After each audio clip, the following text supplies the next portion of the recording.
Hello সবাইকে, Bangla news 24 থেকে স্বাগত জানাচ্ছি। আমি তানভীর হোসেন। আজকে সপ্তাহের শুক্রবার এবং আজকের এই ছুটির দিনে আমি আছি দিয়াবাড়িতে।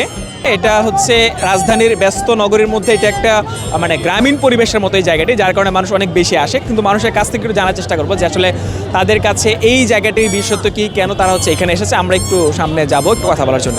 এই যে পরিবার নিয়ে হচ্ছে এই দিয়াবাড়িতে ঘুরতে এসেছেন, কেমন লাগছে পরিবার সহ? ভালো লাগছে ভাইয়া, আমার 2 বাচ্চা আর আমরা অ্যাকচুয়ালি এসেছি, বিশাল লম্বা লাইন দেখে চলে যাচ্ছি। বিশাল লম্বা লাইন বলতে কিসের জন্য?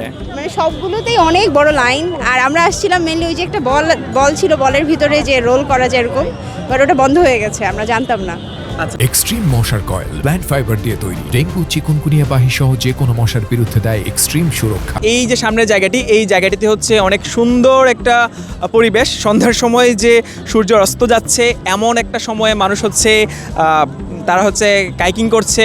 তারা এই মানে সূর্যের অস্ত যাওয়ার যে সুন্দর একটা পরিবেশ, এটা হচ্ছে অন্যরকম যে ভালো লাগা অনুভূতি সেটা। এই যে রাজধানীতে আর তো অনেক জায়গা আছে, অনেক জায়গা থাকার পরেও হচ্ছে এই দিয়াবাড়িতে এসেছেন ঘুরতে, কেন?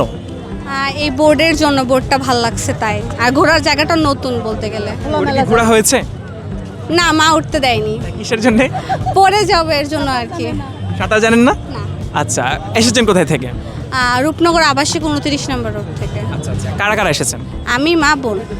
আচ্ছা, সবাইকে নিয়ে কেমন এনজয় করেছেন? হ্যাঁ ভালো, কিন্তু এই পরিষ্কার পরিচ্ছন্ন থাকলে আরো ভালো লাগতো। যেহেতু সবাই লোকজন আসে, একটা সবাই মনোমুগ্ধকর জায়গা, একদিন ছুটি পেলে ঘুরতে চায়, কিন্তু এটা একটু পরিষ্কার পরিচ্ছন্ন থাকলে সবার জন্য স্বাস্থ্যসম্মত। তুমি কিসে পড়াশোনা করছো? নাইনি। ক্লাস 9 এ পড়াশোনা করছো। এসেছো কোথায় থেকে তাহলে?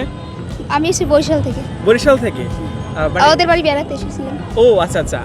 ঢাকায় কোন কোন জায়গায় ঘোরা হয়েছে? আপাতত তেমন ঘোরা হয়নি, এইখানেই আসছি। এইখানে আসার পরে কেমন লাগছে? ভালো লাগছে। সাঁতার তো জানা আছে? তত না। বরিশালের মানুষ হিসেবে সাঁতার জানা নেই? অত না, শিখি নেই। ভাই এক্সকিউজ মি, আপু বলতেছে, কি বলেন? হ্যাঁ বলো। নিয়ে আসছি আমার ছোট বোন, বড় বোন, আমার খালা, আমার ভাগ্নি। ঠিক আছে, আমি অনেক বছর পর বাইরে থেকে আসছি, সৌদি থেকে। সো এখানে একটু দেশটা ঘুরে দেখতেছি আর কি, ভ্রমণ করতেছি। আমাদের কক্সবাজার, কুয়াকাটা অনেক জায়গায় ঘুরছি। এখন বিয়াবাড়ি আসি যেহেতু আমাদের বাসার পাশে, এই জন্য আসছি আর কি আজকে দেখতে, শুক্রবার বন্ধের দিন। এই যে পরিবার সবাইকে নিয়ে ঘুরতে আসছেন, কেমন লাগছে? জি অবশ্যই ভালো আছে, কারণ কেননা ফ্যামিলি বাইরে থাকলে দূরের ফ্যামিলিটা বোঝা যায়, ফ্যামিলির যে কতটা গুরুত্বপূর্ণ। সো এখন ফ্যামিলি নিয়ে ঘুরতেছি, খুব ভালো লাগতেছে, খুব মনে হচ্ছে খুব কোয়ালিটি টাইম স্পেন্ড করতেছি, ভালো লাগতেছে। বিয়ের পরেও কি হচ্ছে ফ্যামিলি নিয়ে ঘোরা হবে? হ্যাঁ অবশ্যই, বিয়ের পর কেন ঘোরা হবে না? বিয়ের পর আরো বেশি ঘোরা হবে, তখন ওয়াইফ থাকবে সাথে, তখন আর বেশি ঘোরা হবে। সো এটা তো পরের পরিকল্পনা, এখন এটা নিয়ে চিন্তা ভাবনা করি নাই তেমন। ঠিক আছে, এটা দেখা যাক ভবিষ্যতে। আপু, ভাইয়ের জন্য মেয়ে দেখা হচ্ছে কিনা? হ্যাঁ, ভাইয়ের জন্য মেয়ে এখনো মানে ওইভাবে চিন্তা করি না, আরো ঘুরে আসবে। আচ্ছা আচ্ছা। আরো 2 বছর পরে বিয়ে শাদীর পরিকল্পনা, এখনো মানে ওরকম পরিকল্পনা নাই। আচ্ছা, ভাইয়ের জন্য কেমন মেয়ে সাজেস্ট করবেন? অবশ্যই ভালো, ভদ্র, সুন্দর। মেয়ে মানে দেখা শুরু হয়েছে, কিন্তু যদি এরকম হয় যে আপনার মেয়ে মানে পছন্দ করা আছে, তখন কি করবেন তাহলে? ধরতে পারেন কাইন্ড অফ আছে এরকম, ও আছে মোটামুটি, থাকতেও পারে। থাকতেও পারে, হ্যাঁ sure না। মানে থাকতেও পারে, জিনিসটা ক্লিয়ার করতে চাইতেছেন যেহেতু ফ্যামিলি যেহেতু আছে। হ্যাঁ, এটা এটা তো সিক্রেট ব্যাপার। হ্যাঁ। আচ্ছা, ওকে, কাকি কি করা হয়েছে? এখন যে সিরিয়াল মনে করেন অলমোস্ট আমরা 1 ঘন্টা এখানে দাঁড়াইছিলাম, তাও আমরা মানে টিকিট পাই নাই। এই জন্য ওইখান থেকে আমরা বিরক্ত হয়ে এখানে সামনে যেতেছি, দেখি এখানে কি কোনো রাইড আছে কিনা, ওইটাই আমরা উঠবো আর কি।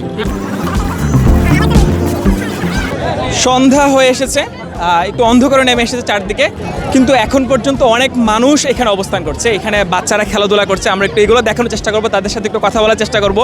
কে পরিবারের সবাইকে নিয়ে ঘুরতে এসেছেন আজকে শুক্রবারে, কেমন লাগছে? অনেক ভালো লাগছে। কে কে এসেছে? এই তো আমার বেবি আসছে, 2টা বেবি, এই যে ভাবি আমাদের মানে ওর ক্লাসমেট পরিবারের সবাইকে নিয়ে এসেছেন? আসছে, আবার আমার বাচ্চার ক্লাসমেট ভাবি,